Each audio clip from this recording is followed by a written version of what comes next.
Good afternoon. Our guest of honor, Minister Chee Hong Tat, Minister for National Development, all our colleagues and friends from the Institute of Policy Studies, our religious and community leaders, our grassroots leaders, community volunteers, OPSG members, my fellow board members, partners and friends and volunteers. I have the privilege of closing out what has been a very robust, detailed, and engaging conference. I hope in a few minutes I can highlight the key points and do justice to the topic. It has been robust. We've had honest and deeply engaging conversations. And as we have learned, some of these discussions go back 3 or 4 generations. You heard from Mr. Janadas Devan this morning, and you read the history text, you read the archives. In the 1940s, the 1950s, our forefathers were having very similar conversations. In a very different time in our history, the issues of race and religion were impacted by wars and national boundaries. The considerations around racism and cohesion were different. But the ideals and the ideas that we're talking about today have their seed 4 generations back, perhaps even earlier. And one of the key things that was true then, and that continues to be true now, as highlighted by Minister Chee, is that this is something that all of our communities had a view about, have a stake in, and have an aspiration for. All the communities in the 1940s and all the communities today in Singapore have a view that multiculturalism is the way that we want to have our national identity shaped. This is not the view of a small group. It is not a view only of one community. All of our communities have a view on this, and all of our communities support this. We also learned that this is a continued work in progress. This is something that, as Singaporeans, we know. We live the life out there in society, in our communities. We know that this is a work in progress. But this is also supported by the data of the research study, and the discussions that we have had today. And broadly speaking, there is a continued improvement shown by the data. There is continued improvement in terms of the discussions and the aspirations that we put forward.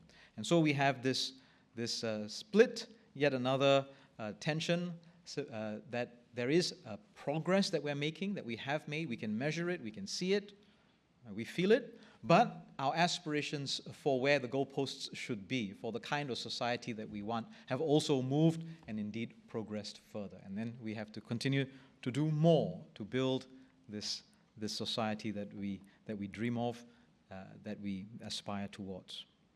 And as we mark 60 years of independence for Singapore, these enduring values, multiculturalism, meritocracy, harmony, they remain central to our national identity. And today we've examined all this. We've examined the evolving landscape of race and religious relations.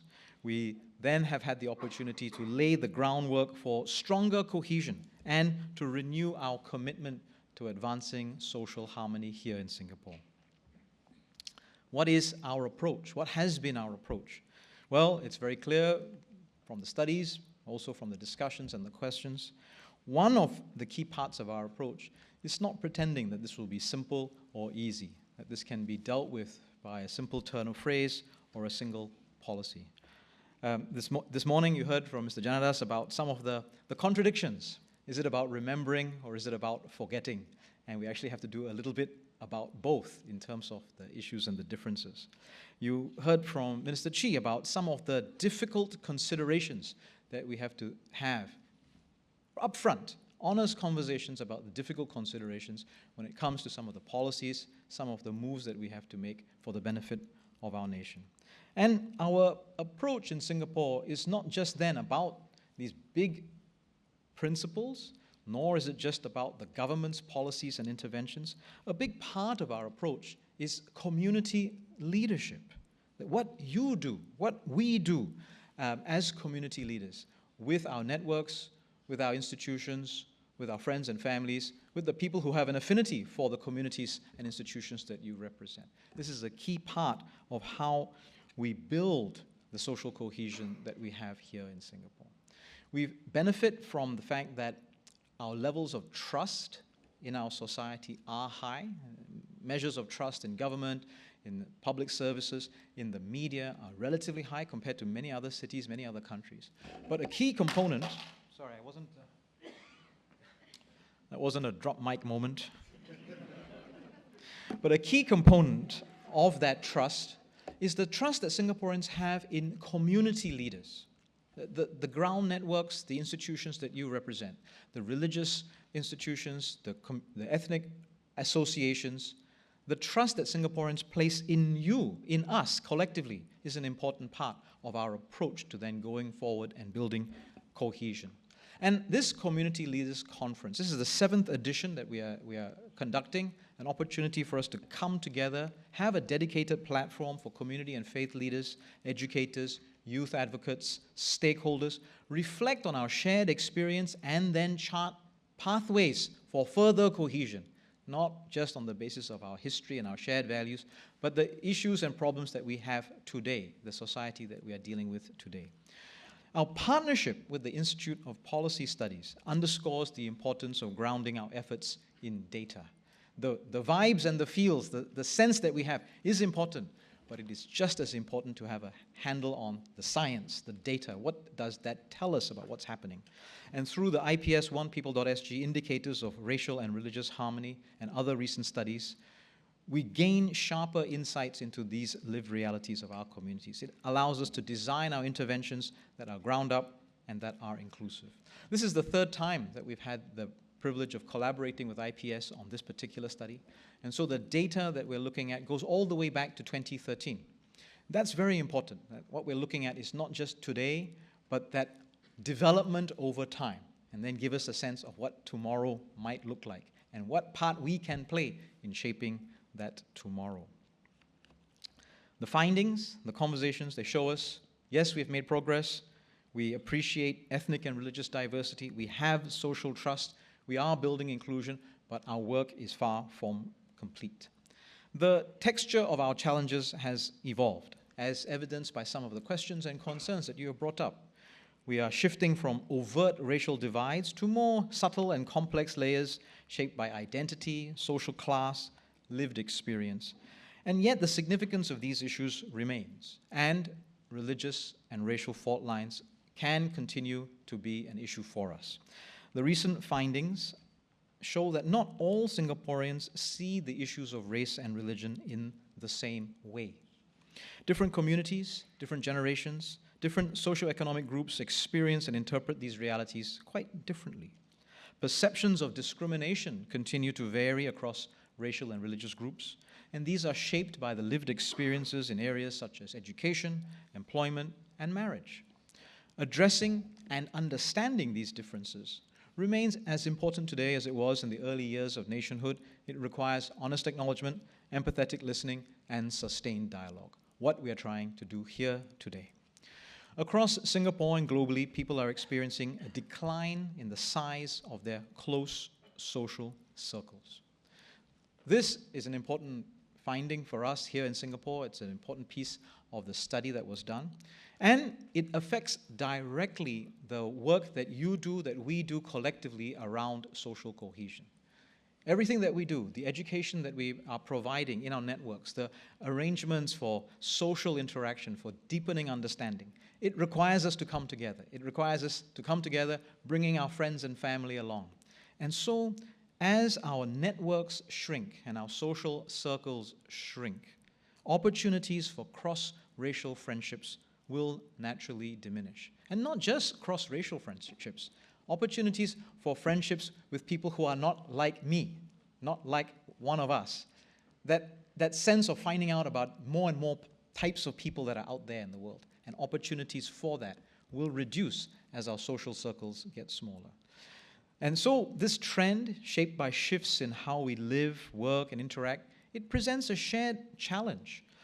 This is a shared challenge regardless of whether you're an ethnic association, whether you're a religious organization, whether you're an educational institution, whether you're a policymaker, whether you're a community volunteer. Whatever the aspect of social cohesion you are championing, this is a challenge we have to then address together. It requires intentional effort to create more spaces, to push against this very natural force and bring people together where meaningful, diverse relationships can be nurtured and sustained. Another aspect of the data invites us to pause and reflect. National pride remains deeply rooted. Race and religion continue to shape how Singaporeans understand their identity and place in society. And so, the relationship between these factors, being Singaporean, having that national identity, and one's race and one's religion, is not the same across the people that the study surveyed. And so, we found that being Singaporean, for some of the respondents, may not always be the single most unifying identity that they claim. If you are someone for whom being Singaporean is the most important part of your identity, to hear about this in someone else may be quite uncomfortable. But it is an important thing to understand so that we can find out why. We can understand their history, their community, and where we want to take social cohesion forward. That is what the data is showing us, that despite this discomfort, it calls for us to engage more deeply, understand what belonging means to different groups, build a shared sense of identity that embraces rather than erases our differences. Amidst all of these challenges, there is very good reason for optimism for the social cohesion that we have here in Singapore. Singapore has built strong foundations of multiculturalism and social harmony. Each generation builds on the foundations of the last, driven by a desire to go further. This pursuit of deeper understanding and stronger cohesion reflects our evolving aspirations as a society. Our youth in particular are showing a refreshed openness to diversity, a curiosity to understand each other, and a desire to move beyond symbolic inclusion. They want to be part of shaping solutions, not just observing problems. And this spirit gives us renewed confidence that the work of strengthening cohesion will continue with purpose and momentum. The conversations that we have had today must not end here. This is not a secret closed-door meeting. Please, as community leaders, all of us, please, as leaders from community organizations, from youth groups, from faith institutions, from academia, from government, our collective task is to learn from what we've discussed today. Read the studies, listen to the great questions, and of course, the answers and explanations that have been given, and take these insights out into our shared spaces. Take these conversations, these views and these values that you have participated in back to your community. Together we play a critical role in nurturing environments of trust, bridging perspectives, and ensuring that our efforts remain grounded in the lived realities of those whom we serve. The work that you do is the steady anchor of our social harmony. Let us continue to build on our commitment to harmony with purpose and with conviction. And in closing, I'd like to extend a long list of thanks. First, my sincere thanks to our guest of honor, Minister Chee Hong Tat, for gracing the occasion and sharing his insights. I'd also like to thank Mr. Janadas Devan, Dr. Matthew Matthews, and the team from the Institute of Policy Studies for their very strong partnership in making this conference possible and the work of OPSG possible. I want to thank our panelists, Dr. Teo Kei Kee, Dr. Roslinda, Mr. Shukul Raj Kumar, and our moderators, Associate Professor Daniel Goh and Mr. Shane Pereira, and all of you, our participants, for your candor, for your expertise, for your openness to asking the questions that you brought today to today's discussions. I'd also like to thank the Ministry of Culture, Community and Youth for their continued support, and very, very importantly, last but not least, I wish to express my very deep appreciation for my fellow volunteers at OnePeople.sg and our tiny but extremely hard-working secretariat that makes all of our work possible. Thank you all very much. Thank you.